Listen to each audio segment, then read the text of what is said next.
there's this self-worth that's attached to achievement, especially monetary gain. And when we're not performing in a way that we should do as providers, as men, that tends to impact our mental health negatively. So what are your thoughts on this? Like, why does this happen to men? Why are we so attached to our progress to the point where it affects our self-worth?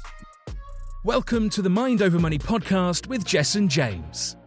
Hey everyone, and welcome to another episode of the Mind Over Money podcast. And on this episode, I am super excited because I have a special guest for you. But in a moment, before I introduce them, you know the drill. If you're new to us, make sure you hit like and subscribe and make sure you leave a review at the end. If you are not new to us, welcome back. And I know some of you still haven't left us a review or shared it with your friends, so make sure you do that as well. So on this episode, you know I'm always dedicated towards helping you level up when it comes to your mind over money. And I've got a very, very dear friend who's with me today. And we're going to be talking about something that's going to be super powerful. And I want you to stay tuned right through to the end. So my good friend who's blessed us with his presence today is someone that's dedicated the last 25 years of his life to human excellence, sharing his message and his passion all over the world on stages, transforming lives, helping people become the best versions of themselves. And now I have the honor to welcome him on the Mind Over Money podcast. Please welcome to the show, Allan Kleinhans. Nice to see you, my brother. Nice to see you too, Jessen. Thank you so much for having me, bud. I'm really excited to be here. Hey, it's an absolute pleasure. So when I have guests on the show, rather than go into the story straight away, because we all have a story, I always like to ask a question that kind of sets up the story. So, my brother, what is your purpose? My purpose is to transform global consciousness one audience at a time or one conversation at a time, whether that's one person or a group of people. Love that. Straight to the point, which is beautiful. So where did that purpose derive from? Take us back. How did this all begin? Yeah, I guess for me, it started way back when I was living in Durban, South Africa, when I was living next to a police station in Point Road. In 1966, when I was born, Point Road was notorious in South Africa. And it was definitely one of the toughest neighborhoods in the country and the toughest neighborhood in Durban at the time. And I was born in 66 and through to 72, the first 6 years of my life, I lived next door to Point Road Police Station. And it was notorious. And that police station really, they were looking after the whole of South Beach area. And that was an industrial area in the 60s. It's now developed nicely. And now, you've got beautiful hotels and you've got the big water park down there. And it's very popular for holiday makers. But, 57 years ago, it was a very different place when I was born.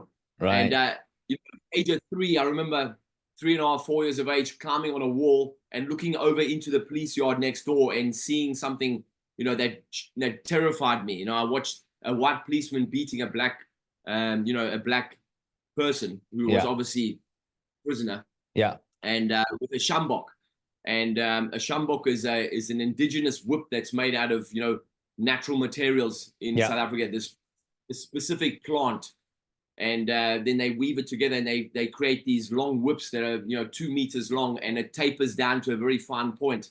And it's very flexible, and one flick of the wrist can, will just, peel your leg, open like a peach. Wow. And so at that, that terrified me. And immediately that started my, from there on forwards, I was always terrified after that. And I was always afraid, and it also planted in me. I just knew that something was missing, something was wrong, something wasn't right. And my whole mission through it, even as a young kid, I was always trying to make people feel better, and always, would always compliment people, would always look to make people feel better. And I guess even as a young boy, it started there where I just thought, I wanted to bring more love to the space. And that's what my life's about, is I like to show up a loving being in any environment I'm in, and to bring a vibration of love into any environment I'm in. And it started way back there, I think.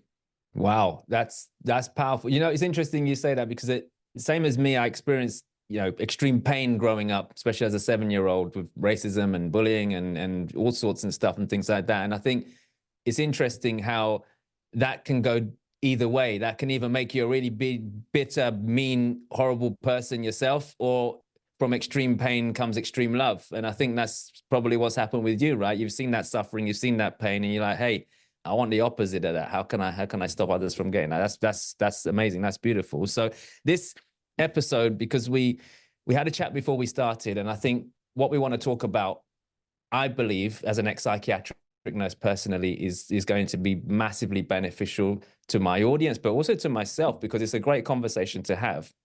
And that is around money and men. And what I mean by that is, as men, and for people who are listening right now, please don't start with the men, women stuff. I'm just saying, listen, ladies, give us a break, right? Give the men some time, okay? What I'm trying to say is, it's not about division. It's about talking about something that's very poignant. Men often see themselves, I say not all men, but most men often see themselves as providers. And whether we like it or not, historically, it's in our DNA to protect and provide. This goes back many centuries. So there are still a lot of traditional men like you and I out there who believe in being providers, believe in supporting our families, believe in doing right things. And unfortunately, as you know, being an entrepreneur yourself, especially people in business, there's this self-worth that's attached to achievement, especially monetary gain. And when we're not performing in a way that we should do as providers, as men, that tends to impact our mental health negatively. So what are your thoughts on this? Like, why does this happen to men? Why are we so attached to our progress to the point where it affects our self-worth? Well, I think what you said is accurate. It goes all the way back to the beginning of time, right? Where we are, the men are the hunters, right? We go out and we hunt, bring back, the food that feeds the family, and the women are the nurturers. And, but if you look at modern society, everything is geared around, what you own and what you can buy. Yeah. And how good you look if you're wearing a certain watch, and how good it looks when you wear a certain outfit. And, if you drive a certain car, and if you have a certain type of looking, a certain, certain type of woman on your arm. And so from the youngest age, we are totally conditioned, that we are only worthwhile if we have stuff that we own. And that gets into our unconscious. And I think, if, for men, it's a massive status thing. If you've got money, and you can show it off, then it makes you that much more powerful, I guess. It certainly makes you feel more powerful, absolutely. And there's research that shows that earning money is the same as taking cocaine. It's the same kind of hit on your nervous system. It provides the same kind of, and that's why I think trading is so, and trading and the financial district is so alluring for a lot of men, because they're, the idea of lots of money and having power, the power that money gives you, is a deep psychological thing that has been embedded in us since the time we're born, because we see it everywhere and we program by it on all the things we see in the movies, on adverts and things like that. So it's a challenge too, as you know yourself. We were talking about this before we came on camera, the impact that can have, the negative impact that can have on a man's psyche, So it's a very interesting subject for sure. 100%. And it's interesting because unfortunately, we live in a world where the younger generation are becoming more and more influential. And I believe the reason for that is because, let's be honest, the powers that be, the kind of leaders that we have in society nowadays from a political perspective, are not exactly the kind of people that these young men are aspiring to become like. So they turn to influencers or other people, or people like you and I who are trying to share a message, to try and help people. But who do they listen to? Because they're becoming very, very sponge-like and going, right, well, I want money, I want power, I want this and I want that. And like, I've got two boys, and I'm just trying to raise gentlemen. That's what I'm trying to do. I want them to be leaders. I instill strong values in them. All that kind of cool stuff. But for me, it's about helping them understand that it's about being gentlemen. But what I find is that there's a tipping point now where, because of the love of money and power and all that kind of stuff associated with it, a lot of these men are turning into arseholes, man. Like, they're like disrespectful to women. I'm better than you. I'm this, if I'm driving a Lambo, I'm doing this, you're a piece of shit if you're not. And it's actually, I believe, negatively impacting other men and going, look, well, unless I'm driving a Lambo and looking like this, and then I'm nothing. I'm inferior. And so what are your views on this? How do you feel about all this? Well, it appeals to the deep need in all of us, right? Because, men and women, we are the same, but we also have different needs. We all have the same needs as human beings, emotional needs. And for men, one of the highest needs for men is significance. They need to feel important, to need to feel powerful. And so obviously that appeals to young men who don't have great role models. And, great charity starts at home, if you change the world. I always remember what Mother Teresa used to say. She'd say, if you really want to change the world, you should go home and love your family. Yeah. Because that's where it really starts, at home. And, if unfortunately there's a lot of young guys who grow up in homes without father figures, and without great role models, male role models specifically. So, and we're attracted to shiny things. We're very visual. Human beings are very visually stimulated. That's why we love beautiful things. We love aesthetics. That's why we are attracted to good looking things. Yeah. Because primarily we are visual people as human beings. We obviously have, that we also are auditory, and we also, very kinesthetic, and we all five senses are very important, but visually, we are stimulated visually. So when you show a young guy, that he has the ability to be significant and to feel acknowledged and be powerful in his peers' eyes by doing certain things, he's going to go down that path, and it doesn't matter, if there are perils down that path. He's not aware of those things. All he's aware of the fact that he wants significance, and he wants to feel powerful. He wants to feel acknowledged. And if it's not starting at home, if young children are not being acknowledged at home, and they're not having their needs for significance met at home in healthy ways, they'll go out and they'll find ways to meet their need for significance in unhealthy ways, because it's very unconscious. They're not aware of it. So that's so. Yeah, say again. No, I was just saying, it's so true that if we don't meet our needs in a functional way, we go and meet them in a dysfunctional way, right? And that's what's happening with a lot of these young men nowadays. And unfortunately, I think there's a lot of people in the influencer space who are not doing men any favors, because unless you are that narrative, then you are nothing and you are worthless. And I look at it in a different way. And again, I'm a traditionalist. I believe in traditional morals and ethics and values and tradition. Call me old, call me whatever. Yeah, it's how we're programmed, it's how we were raised, right? And it doesn't mean because you don't have a Lambo on the drive that you're not a provider. It doesn't mean because your body's not in a certain way that you're not a protector. But unfortunately, this is the narrative that's being spat out. Now, I'm a big believer in, and this is just my opinion, that men do better. Do better in the sense that, if you're out there drinking and meeting your friends and stuff when your kids need school shoes, then sort your shit out, man. Like, what the hell? Like, what are you doing, right? Or if you know that you don't want your wife to be worried about money, or she's out there working as well, full-time job, but she still has to come home and cook, clean, look after the kids, all that kind of stuff, and all you do is go out to work and come back, then I don't think that's equality. I think you're actually now giving her two jobs, and that's not cool. So you can level up and do more. But for me, I'm trying to say to people that work to your potential, not to your quota. Like, what can you do to push yourself? But we have to accept that not everyone's the same. Not everyone will be able to afford a Lamborghini. Not everyone's going to be able to have a six-pack. Not everyone's going to be able to have 10 different women on their arms and all that kind of shit or whatever. So how do we stabilize this for people right now who are unfortunately suffering with their mental health, thinking that they're a piece of shit because they don't look a certain way or drive a certain type of car? Yeah, it's a tough question to answer in a very short space of time, because you have to remember that money is energy, right? And everything is energy, and energy is everything. So as energetic beings, we have to really align with our own authentic drives and desires, and unfortunately, the way we are conditioned by society, it makes it more challenging for people to really find their authentic truth themselves, unless they stumble across a book, or they end up in a workshop, or maybe somebody gives them a great piece of advice, or maybe they find themselves with their back against the wall, or they have some kind of traumatic event and they re-question their whole life. But it's a challenge, because I know myself, when I've thought about if I think about my life, and I think about the different ways that I've, the different businesses I've started, or the different areas of work I've got into. When I was younger, I was chasing money because I thought that money would provide freedom. It would provide me, it definitely does provide freedom, but I was chasing money for the wrong reasons. And Sure. then I ended up doing things that didn't really align with me, that didn't really feel good to me. And then I would get to a point, well, this is not really, I'm not really enjoying this because it's not allowing me to be my true self, right?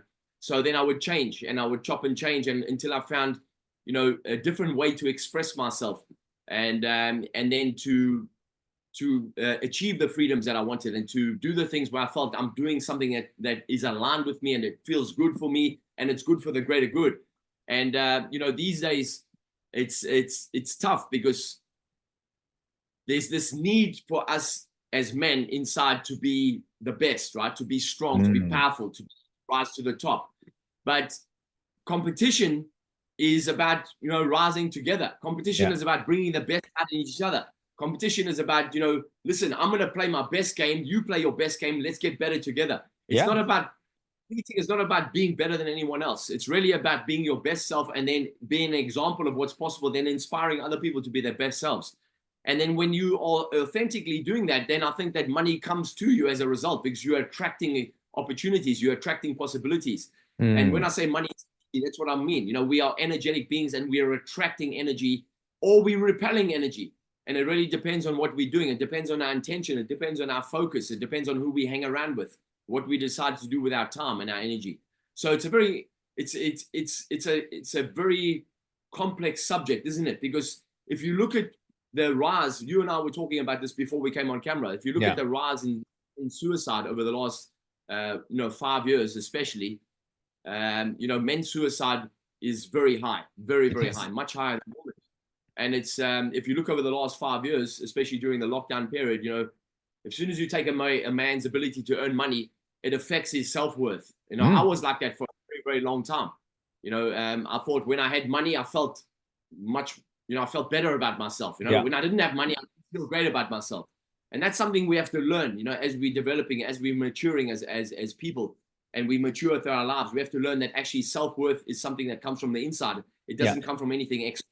But there is this false belief that if I have a lot of money, I'm going to feel much better about myself or life's going to be better.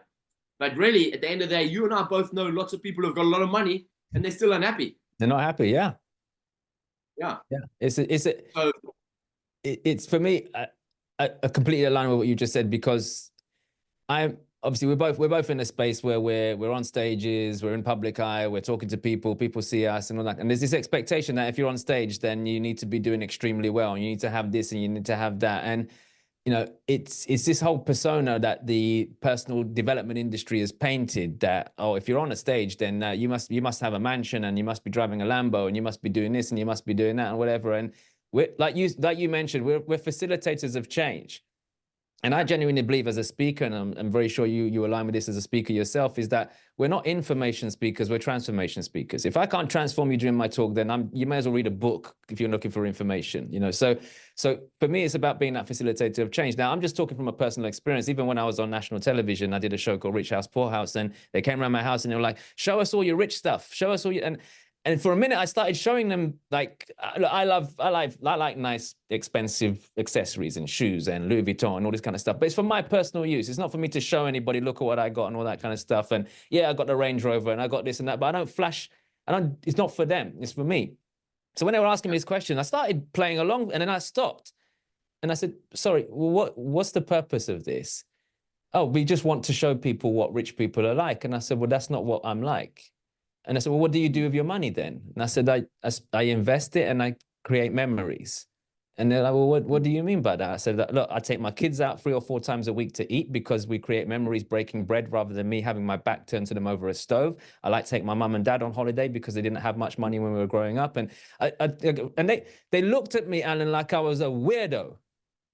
They thought I was, they literally thought that was, but I guess what I'm trying to say is, and this is poignant to the point you were making, as a man, I had to do a lot of work on myself to get to the point where I'm like, well, I don't need to show you my nice stuff to prove to you that I'm a man. I'm a man in the sense that I take care of my family and I look after my family. And I don't have the Lamborghini on the drive that you want me to show you because it's not high up my value ladder right now. If I want to buy one, I can go and get one if I want to, but that's not, who am I buying it for then? Do you see what I mean? But I think a lot of men don't have that inner work done to be able to do that. So then they fall victim. And like you said, it starts to affect them to the point which is what I want to kind of ask you about, is it gets to the point where it gets so low where they spiral into depression, and unfortunately some of them take their lives, like you touched on. So what practical help can you offer or advise some men right now if they're out there not earning as much as what they know they could be, or they're going through a tough time? Because look, we rise, we fall, we rise, we fall. These things happen. So if there's anyone out there right now going through a tough time financially as a man, or has experienced something like this previously and not gotten over it, like what practical advice could you give them right now? I think the first thing we have to remember is that we're creative beings, and the challenge with falling into routines and falling into paradigms that don't serve you is that you believe that you can only rise so high, and that's it's going to get. Or perhaps maybe you've lost a lot of money, you've lost the business, you've gone bankrupt, and then you think, it's all over.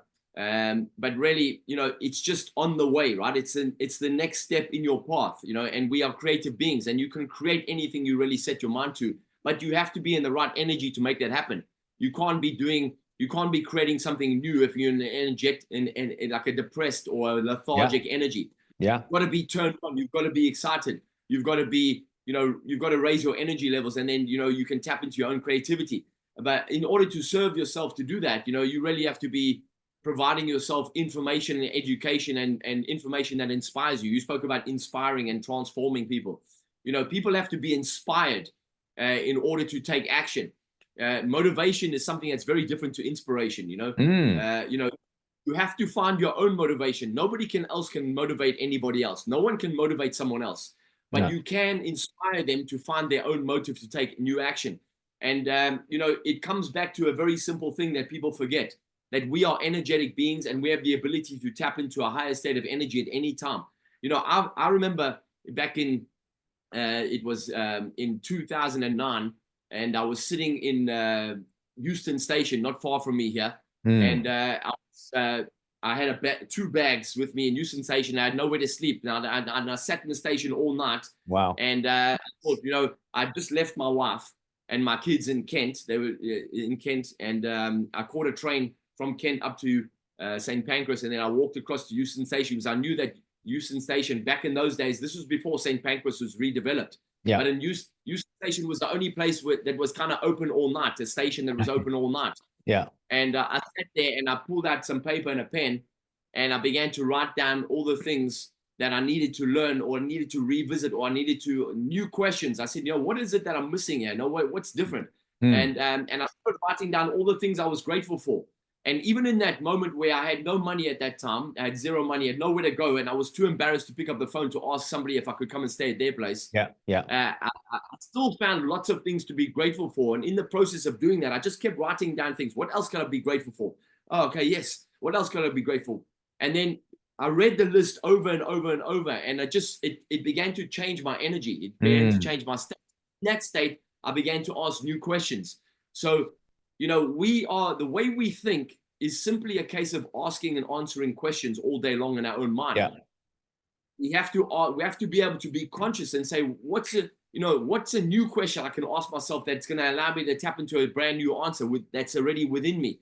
And we forget that. People forget that. And we especially forget it when we got our backs against the wall. And it's easy to forget it before, because we got a lot of things going on, and we worried that, oh my God, I don't have enough money coming in. How am I going to feed my family? Oh my God, I'm about to go out of business. Oh shit, I've lost my business. What am I going to do? And you can get into that funk where we think, wow, it's all over for me. I've got nothing else left to do, right? I'm done. Especially if you're at an older stage of your life. It's even harder the older you get, right? Because people, they kind of talking themselves out of their lifespan, right? They forget that they've still got a lot of time left. And energy is available to you anytime. You just got to be able to turn it on and switch it on. And people forget that. They think that even energy, they think that comes from an outside source, right? They need food for energy, or they need to go and sleep. I haven't got enough energy. I'm lacking energy. Maybe I should go lie down. No. If you're lacking energy, you should jump around and move, because you're a kinetic being. Yeah. It's kinetic energy. It happens when you move. So I don't know if that answers your question. Practical. I think you're absolutely right. It's the whole self-reflection thing gratitude, and we often, when things are not going our way, we focus on what we don't have, but we forget to focus on what we do have. And I think, let's put it into perspective with business, because I think it's very common, and a lot of my listeners are business owners as well. So if your business isn't going as well, or like the situation you found yourself in where you're like, hey, look, what am I going to do now? I'm sitting in this station. What the hell am I going to do? It's very, very, very, very common for people to go into a lack mindset of this is what I don't have, this is what I don't have, this is what I don't have. But what you've just said there is to stop, pause, reflect, and ask yourself better questions. What do you have? So, I always talk about the brain being like the human Google. And I believe God created Google before Google did. And that is in your head, right? So if you say to yourself, why am I an arsehole? Your brain will give you 100 search results of why you're an arsehole. But if you ask it a better question, you start to get better answers. And I think that's something that men in particular are not very good at. We're very good at going, why am I so bad? And why am I this? And why am I a fuck up? And why am I this? And why am I? And as a result of that, it just spirals out of control. Whereas what you're saying is ask yourself better questions. Like, what are you grateful for?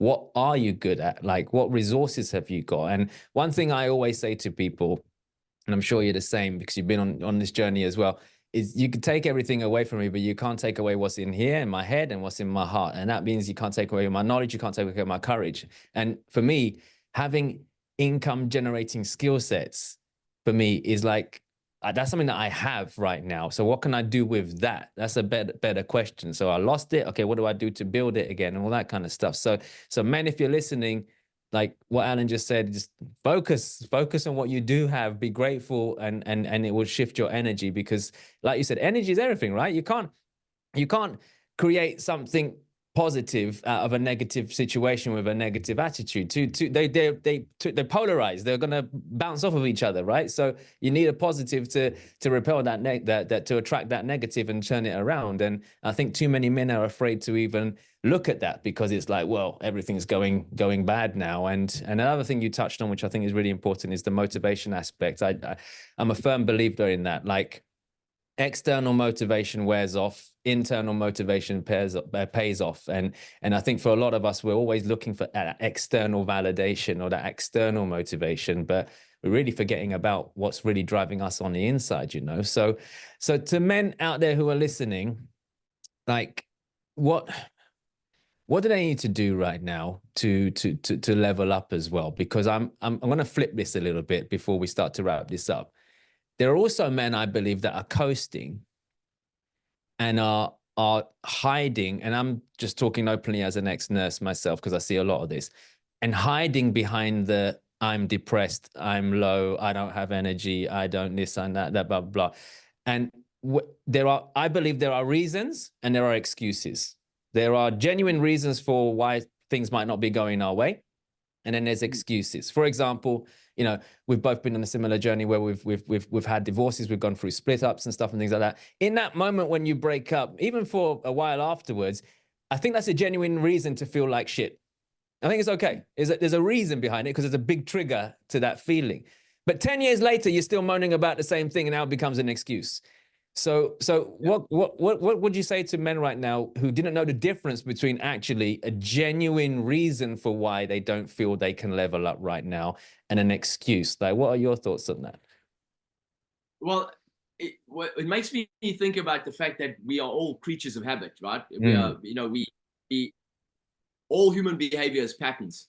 So I was listening on Tuesday night. Sorry, I went to see Gabor Mate at the Barbican, and he was talking about depression and addiction and allowing yourself to feel pain, because it's an important thing to do, is to feel pain.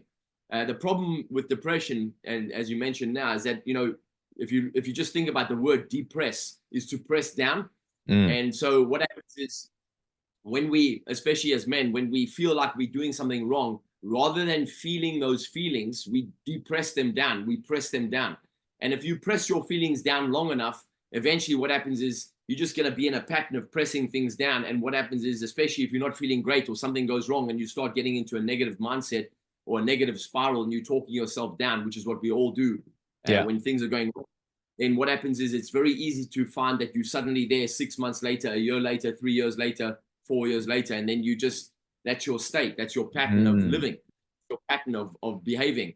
And it's a I say that it's a simple thing to do, but it's not easy. But I always tell people it's just, you got to pay attention to what you think about all day long. Yeah. Like you got to really pay attention to what you're saying inside your head. And for most of the part, you know as well as I do, most people are unconscious most of the time. And but when you start practicing becoming conscious and just practicing listening to what you say to yourself, half the things you say to yourself, you would never say to somebody you love. You would never say to one of your best friends. You would never say to your spouse. You would never say to your kid. And you say to yourself. And so why is that okay? That's not okay to say those kinds of things to yourself. You know, you always have to big yourself up in no matter what situation you're in. And you've got to allow yourself to feel whatever you need to feel, because we're feeling beings. And the one thing I find very challenging about society is that we don't encourage people to feel. We tell people that it's not good to feel. Yeah. And hence people don't feel what they need to feel, and therefore they don't feel the pain they need to feel in order to allow that pain to dissolve. And if you don't allow yourself to feel pain and allow it to dissolve, you can get into all kinds of trouble long term. You can become addicted to all kinds of substance, and the worst part of that journey is you can take your own life. And a lot of people do that because they haven't allowed themselves to do what's necessary. And it really starts with something very simple, but it's not easy to do, which is just to listen how you talk to yourself. You know, from the moment you wake up in the morning, what's the very first thing you say in your own head? Because as soon as we wake up in the morning, the very first thing we start doing, Jessen, you know as well as I do, is we start thinking. Yeah. And I often ask audiences, I say, what's the first thing you did this morning? And they say things like, I opened my eyes, I had a cup of tea, I had a cup of coffee, I brushed my teeth. I said, well, even before that, as soon as you woke up, what did you start doing? You started thinking. Yeah. So what was the first thought you had? You know, so I've trained myself over many years. The very first thought I have when I wake up in the morning is, good morning, good morning. It's great to be alive. Today's my favorite day. Thank you. I'm blessed. Yeah. And I've said that even when I've been in the darkest times of my life, even when I've had nothing, I've still said that every time I woke up in the morning, even when I didn't feel like saying it, I still said it. I knew that it's important to start talking to myself positively as soon as I wake up in the morning, even if the things around me are demonstrating that life is actually not going great at the moment. Yeah. And I've got to remind myself that that's temporary. This is a temporary situation. The evidence that my eyes are seeing is temporary. What's real is what I see in my head every moment of the day, right? So it's really just training yourself to pay attention to what you're saying to yourself and the vision you project for yourself on a regular basis. I love that. And it's just true, but men don't do this enough. Like they wake up and they're stressed, worried, they go just spiral straight out of control as soon as they wake up. And just like you, my brother, my default when I wake up is like, thank God I'm awake. Like that's it. Like I'm grateful. I'm alive. You know, someone went to bed last night and didn't wake up this morning. I did. I literally like, my gosh, I'm alive. Great, it's beautiful. I woke up. What you say there is worth its weight in gold, and people will will take what we've just said, you know, and dismiss it and say take it as very light, you know. Yeah. However, what you said is bang on, because you could wake up this morning with nothing, with no money, no prospects, no, you know, in your own mind telling yourself you got no future, and yet you still woke up. Yes. And other people didn't wake up. Yeah. And other people who had everything, the mansion, the cars, the house, the money, the love, and they didn't wake up this morning, and yet you did. Yeah. So that's the reason to say, Eureka, I'm alive. I've got another day. Thank you, God. Thank you, life, for blessing me with another day, another opportunity to turn things around. And 100%. It really starts with in your head. 110%. And I think more men need to start focusing on that as well, because like you said, it's very easy to spiral out of control otherwise. And it's great that you mentioned as well, it's temporary, like tough times don't last, right? So it's a temporary thing, which is really, really important. And one more thing on emotions and feelings, because so many men out there, unfortunately, are confused right now with the likes of the influences around telling them, man up, you got to be a man, you're not meant to have any feelings, you know, screw your feelings, this and that, blah, blah, all that stuff. And to a certain extent, men, I think at times, let's be honest, don't have time to worry about their feelings in the heat of the moment, but it doesn't mean you should suppress them. Like, for example, there are times when, as a man, you've got to step up and protect your family. You don't have time to say, like, I'm scared, I'm this, I'm that, whatever. Yeah, I'm scared, but I'm going to do this anyway. Why? Because my kids might die if I don't do this. You got to step up. You got to do that. But it doesn't mean you shouldn't process that feeling later on. But there are a lot of people out there teaching men to just completely numb out, like become emotional, like just zero emotion, should I say, tune out of everything, be completely and utterly, like zombies. And I believe they're also misquoting stoicism by saying, be stoic, be stoic. Stoicism doesn't tell you to ignore your emotions. It teaches you to process your emotions. But they're giving the wrong end of the stick to these men, and they're like, well, what do I do? Am I allowed to cry? Should I cry? Should I not cry? But if I do cry, then I'm a little bitch. Like, what do I do? So what would you say to a man right now who really has got some emotion inside of them that they haven't processed right now? What's one quick thing that they could do to alleviate some of that? I would say that authenticity is very attractive. You know, if you meet a man who's authentic, it's a very attractive character trait. And if you meet a man who's inauthentic, and it could be a person, doesn't have to be a man specifically, any person who's inauthentic, you quickly sense that about them. Because, you know, our brain is very, very smart, and our unconscious is designed to pick up any incongruencies. So authenticity is a great trait, and that simply means allowing yourself to be yourself, you know, to feel what you need to feel.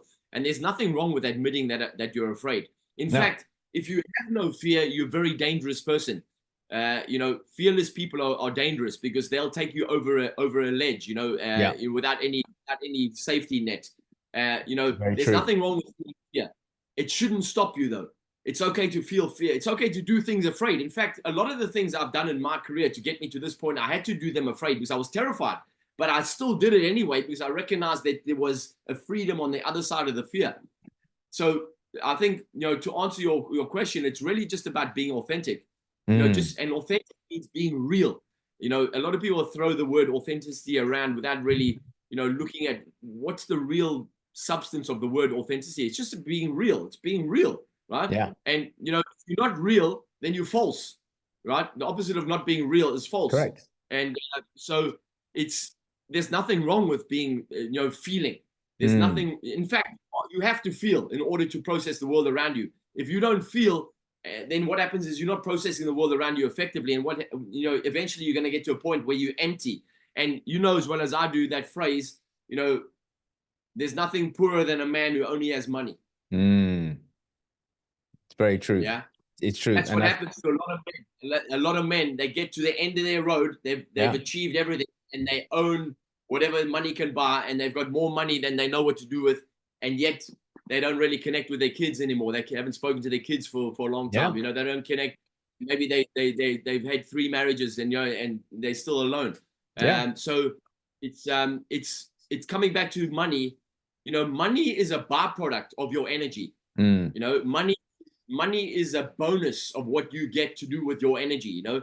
And so it's much more fulfilling to pour your energy into something that really fulfills you and is good for you and other people and good for the greater good. And then if you keep pouring your energy into something that's really great and serves the marketplace and adds value to the marketplace, eventually, you know, one of the bonuses will be money. And that's just one bonus. There's lots of other bonuses. But a lot of people these days, and especially the way society is programming young people, is that the main thing is money. You got to get the money as quick as you can, and it's all about the money. But the problem is, you know, you will end up sacrificing yourself in the result of that, and then you end up being inauthentic, and you end up doing something that doesn't really light up your soul. And then you get to a point where, you know, inevitably, if you're doing something that doesn't really light up your soul, inevitably you're gonna get to a place where you're either not enjoying it anymore, or it's gonna get taken away from you, or you're gonna lose it in some way, shape, or form, right? And then you have to have that lesson eventually. You'll have to have that lesson eventually. That it's not money's not the result. Money's a byproduct of what you get to do with your energy. Love that. Absolutely. I always say that to people. I say, look, money's the side effect of the number of people you serve and add value to, and who you can help. And often people are chasing the money instead of the result or the service, so to speak. So true. It's so true, man. And we can when you hear people moaning about some people that get paid so much money, then you say, well, hang on a second. Let's look at what that person's adding in terms of adding value to the marketplace. There's a lot of people that love what they're adding. There's a lot of people that love what they're doing, you know, whether they are, you know, musicians or sportsmen or women. You know, it's just really about the number of people that are getting value or getting some kind of benefit from what that person's offering. So if you are listening to this and you and you ever have that kind of grievance in your own head where you look at someone else who's successful and you feel some kind of envy or some kind of jealousy or some frustration over that, then you got to really ask yourself, say, what is it that why am I feeling like this? What's my perception about this whole situation that causes me to feel like this? And then you got to go to work in yourself and say, if that person's doing that, anything that someone has produced, we all have the ability to produce something similar because we all start with the same kind of abilities. So I think also the world is full of people who are maybe considered disabled in some way, shape, or form, and they are succeeding at the highest level. So it really comes down to the individual and the self, right? And how you are applying yourself in the world. Yeah, 110%, man. Wow, powerful stuff, man. Allan, we could speak all day on this stuff. We could actually. You could literally talk on it, but honestly, I think it's a powerful conversation to have. And I know we've steered this towards men, but obviously it's people in general. But men particularly for the purpose of this episode, I think it's going to be very, very valuable for them to reflect on themselves, ask themselves better questions. Don't attach your self-worth to how well you're doing right now, or how much money you got in the bank, or how well your business is doing right now, because that's not a direct correlation anyway.